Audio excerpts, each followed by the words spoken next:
Okay, in this Introduction to Apologetics series, we've been reviewing the historical case for the resurrection of Jesus. In the last episode, we looked at the first 3 of 6 well-attested historical facts that will serve as our evidence and from which the resurrection of Jesus may be inferred. In this episode, we're going to look at the final 3 facts. The 4th fact is that the origin of the Christian faith depends on the belief of the earliest disciples that God had raised Jesus from the dead. That the Christian faith is founded on the belief in the resurrection of Jesus is a fact that lends powerful support to the historicity of the resurrection. In his massive and masterful work, The Resurrection of the Son of God, New Testament scholar N.T. Wright makes his historical case for the resurrection of Jesus using this fact alone. The significance of this fact is underscored by a pressing question. Why didn't the Jesus movement die with the crucifixion? Why is it that instead of fizzling out with the crucifixion, the Jesus movement instead exploded again and grew in the very city in which Jesus was killed? The execution of Jesus by Rome should have been the end of the Jesus movement, as it shattered the hopes of his disciples that Jesus was the long-awaited Messiah. According to the Jewish belief at the time, the Messiah was supposed to conquer Israel's foes and establish the throne of David in Jerusalem. The Messiah was definitely not supposed to be humiliatingly executed as a criminal by the Romans. The crucifixion was an utter catastrophe for the followers of Jesus. It demonstrated decisively that Jesus was just another failed Messiah. It should have been over, but it wasn't. Why not? The answer is given by the disciples themselves, as Peter proclaims in Acts chapter 2, quote, "This Jesus God raised up, and of that we are all witnesses. Let all the house of Israel therefore know for certain that God has made him both Lord and Christ, this Jesus, whom you crucified." End quote. It was the disciples' belief that Jesus had risen from the dead that reversed the utter disaster that was the crucifixion.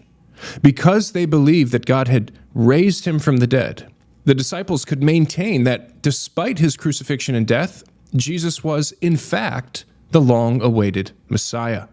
So the very origin of Christianity hinges on this sincere belief of the disciples that God had raised Jesus from the dead. But how do we explain the origin of this belief among the disciples? How do we explain the origin of the disciples' belief in the resurrection of Jesus? Now, as we've seen, the disciples themselves claimed that their belief was based on the fact that Jesus had been raised from the dead and had appeared to them. If the resurrection of Jesus is denied, then something else must be substituted as the explanation of this belief. But as William Lane Craig points out, there are only 3 alternatives here. One must claim that this belief was, number 1, influenced by early Christianity. That's the first option. Number 2, influenced by pagan religions. That's your second option. And number 3, that it was influenced by Jewish beliefs. Now, obviously, since the resurrection stands at the very origin and foundation of the Christian faith, it can't be the product of later Christian belief, so we can rule out the first alternative. But what about pagan religions? Could the disciples have come to believe that God had raised Jesus from the dead because they were influenced by paganistic myths of dying and rising gods? Although this is a common claim on the internet today, the idea that the disciples were influenced by paganism to believe in the resurrection of Jesus is highly implausible. For one thing, as Craig notes, most scholars today reject the idea that there were, in fact, any actual pagan myths of dying and rising gods, properly speaking, as Craig explains. Quote, "Many of the alleged parallels to the resurrection of Jesus are actually apotheosis stories, the divinization and assumption of the hero into heaven, as with Hercules and Romulus. Others are disappearance stories, asserting that the hero had vanished into a higher sphere, as with Apollonius of Tyana and Empedocles. Still others are seasonal symbols for the crop cycle, as the vegetation dies in the dry season and comes back to life in the rainy season, as with Tammuz, Osiris, and Adonis. Some are political expressions of emperor worship, as with Julius Caesar and Caesar Augustus. None of these is parallel to the Jewish idea of the resurrection of the dead. end quote.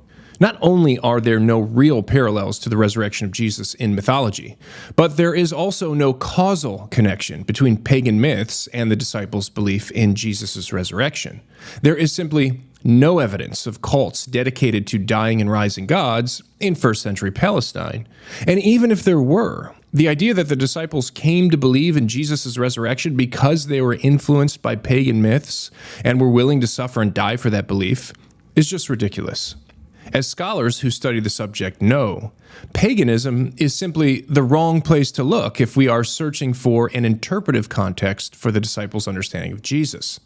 The right place to look is the first century expression of Judaism in Palestine. So if we're going to find some alternative influence for the disciples' belief in the resurrection of Jesus, it's going to have to come from first century Judaism.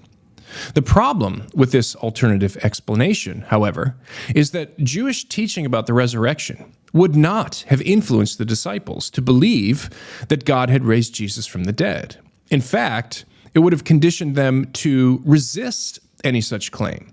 And this is because the Jewish conception of the resurrection was different from the resurrection of Jesus in two fundamental respects.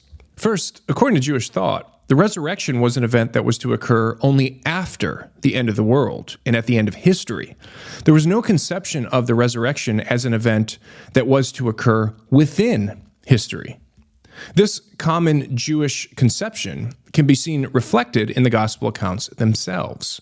For example, in John 11, when Jesus tells Martha that her dead brother Lazarus is going to be raised, Martha responds by saying, quote, "I know that he will rise again in the resurrection on the last day," end quote. Clearly, she had no conception of a resurrection within history. And the Jewish belief about the resurrection at the end of history also very likely accounts for the disciples' constant failure to understand Jesus' own predictions of his death and resurrection. You can see a good example of this in Mark 9 through 11. The second way in which the resurrection of Jesus differed from the Jewish conception of the resurrection is that, according to first century Judaism, the resurrection was to be a corporate event. The Jews in Jesus' day believed that all the righteous were to be resurrected at the end of time at the same time. There was no conception in Jewish thought of the resurrection of a single person apart from this general resurrection, and there was certainly nothing in Jewish thought that anticipated the resurrection of the Messiah in particular prior to the general and corporate resurrection at the end of the age. Therefore, because the disciples' belief that God had raised Jesus from the dead violated Jewish teaching regarding both the timing and the nature of the resurrection, we cannot explain the disciples' belief in Jesus' resurrection as being the result of Jewish influence. Apart from the resurrection, then, there simply is no adequate way to explain the cause, the source of the disciples' belief that God had raised Jesus from the dead, a belief that stands at the very origin and foundation of the Christian faith. As N.T. Wright puts it, quote, "The rise of early Christianity cannot be explained except on the basis upon which the early Christians themselves insist, namely, that Jesus of Nazareth, following his shameful execution, was raised bodily from the dead," end quote. All right, our fifth fact is that the church persecutor, Paul, was suddenly changed. Paul, who was formerly known as Saul, was a passionate Jew who belonged to the sect of Pharisee, an especially devout expression of Judaism. When the Jesus movement first broke out in Jerusalem, sometime after the public execution of Christ, Paul believed that it was his solemn duty to God to stamp it out, and he was given authority by the religious leaders to do so. He carried out that duty zealously in a campaign of brutal persecution carried out against the early church in Jerusalem. But not long afterwards, and while on his way to carry out this campaign of persecution against Christians in Damascus, Paul was suddenly and radically transformed. The passionate enemy and persecutor of the early Christian movement was abruptly changed into a passionate proponent. Paul's former persecution of Christians, as well as his sudden conversion to Christianity, is reported early and from multiple independent sources. There is, of course, Paul's own testimony. Paul writes of his conversion from persecutor to promoter in his letters to the churches in Corinth, Galatia, and Philippi. Paul's persecution of the church and subsequent conversion is also chronicled in the book of Acts. And the story of Paul's conversion from persecutor to promoter also appears to have been going around Judea in oral form within 3 years of his conversion. Paul himself confirms the existence of this rumor in his letter to the Galatians. There, he reminds the Galatian church that 3 years after his conversion, he was not known to them by sight. Rather, what they knew of him was the rumor that was going around, that, quote, "He who once persecuted us is now preaching the faith he once tried to destroy," end quote. The conversion of Paul is especially powerful, given the fact that, like the original disciples of Jesus, he too was willing to suffer and die for his belief that the risen Jesus had appeared to him. That Paul was willing to suffer and die is a fact well established historically, being reported by Paul himself, Luke, Clement of Rome, Polycarp, Tertullian, Dionysius of Corinth, and Origen. So Paul didn't just change from persecutor to promoter. He changed from persecutor to persecuted. And the question is this: what happened to Paul? What could have caused this radical transformation in Paul from chief persecutor to chief promoter? Well, in his letter to the Corinthians, Paul himself gives us the answer when he adds himself to the list of those to whom the risen Jesus had appeared. He writes, quote, "Last of all, as to one untimely born, he appeared also to me," end quote. The fact of Paul's sudden conversion is accepted by nearly every scholar, conservative and skeptic alike, who studies the subject, and is a powerful example of enemy attestation to the resurrection of Jesus.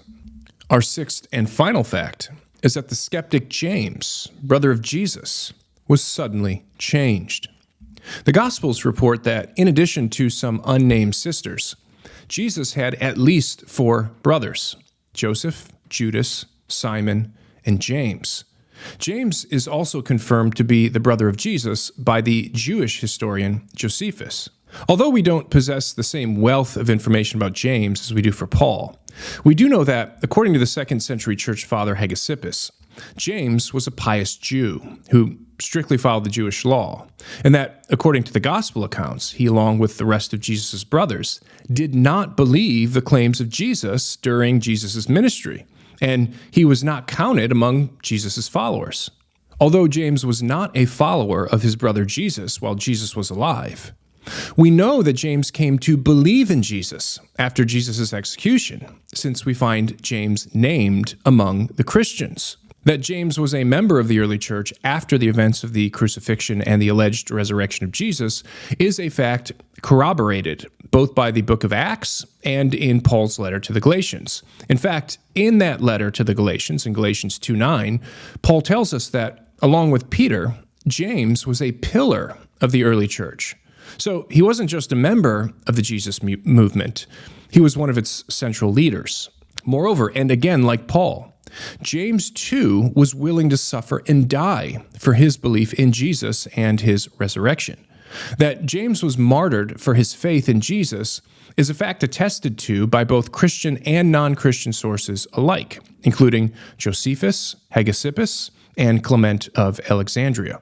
We have then early and multiple sources for the conversion of James and for his willingness to suffer for his belief. So again, the question is this: what happened to James? What could have caused this radical transformation in James from a skeptic of Jesus to a believer in Jesus? How is it that James came to believe the claims of his brother only after his brother had been brutally and humiliatingly executed by Rome? And executed in a way, no less, that would have signaled the displeasure of God towards his brother in the mind of any pious Jew. Ask yourself this: if you have a brother, what would it take for you to believe that your brother was the Son of God, worthy of your worship? What would it take for you to be willing to die for that belief? Now, fortunately for us, we're not left to wonder at the reason for the sudden change in James's belief about his brother Jesus, because we're told in the very early oral creed in 1 Corinthians 15 that the risen Jesus also appeared to James.